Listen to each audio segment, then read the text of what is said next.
The investigation into Tuesday's attacks is moving into high gear today. Authorities have arrested one man and detained two others for questioning. They think that all three may have important information. We're going to get the latest from NBC's Pete Williams, who's in Denver this morning. Pete, good morning.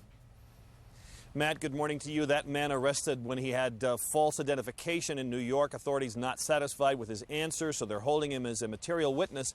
But as for what federal officials consider one of their hottest leads, it's the detention of two other men stopped on a train. Investigators believe they may have important information about the terrorist support network. Senior officials now say the FBI is very eager to find out exactly what the two men were up to when they were detained Wednesday on an Amtrak train in Texas. Authorities say the two, Ayub Khan and Mohammed Azmath, boarded an airplane in Newark on Tuesday, the day of the suicide plane attacks, bound for San Antonio, getting off the plane when it was grounded by the FAA in St. Louis. They then boarded an Amtrak train but were detained in Texas after getting into an argument during the train ride. Federal agents say the two were carrying box-cutting knives, similar to the ones the FBI says were used by the hijackers to intimidate passengers. Investigators have been questioning the men in Texas, saying they've been somewhat cooperative. Not saying that they weren't cooperative. We talked to them, of course. But now authorities plan to question them further in New York. And a senior government official tells NBC News he believes they likely have information about the terrorist network responsible for this week's attacks. The FBI is also circulating a list of more than 100 names of suspected associates of the hijackers and people who authorities believe may have useful information. But so far, no one is accused of being in on the attack.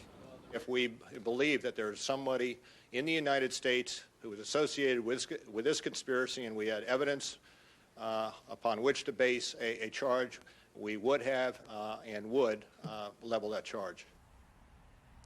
Officials also say they found what they believe is a computer used by one of the hijackers containing plans about the hijacking, but nothing, they say, about any further attacks. Matt? Pete, I want to go back to the one person who was arrested here in New York. Is it my understanding that that is the same person who was arrested on that plane at JFK on Thursday during that incident that we thought was irrelevant?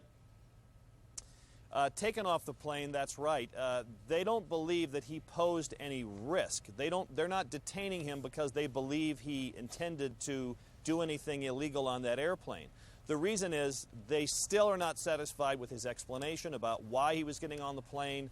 The problem with his identification papers doesn't add up, and they are not at all satisfied with the answers he's giving investigators. So that's why they're holding him on a material witness warrant. That's indeed what these are often for. It allows you to hold someone even though you don't have criminal charges against them because you believe they could aid the investigation. All right, NBC's Pete Williams in Denver this morning. Pete, thanks very much.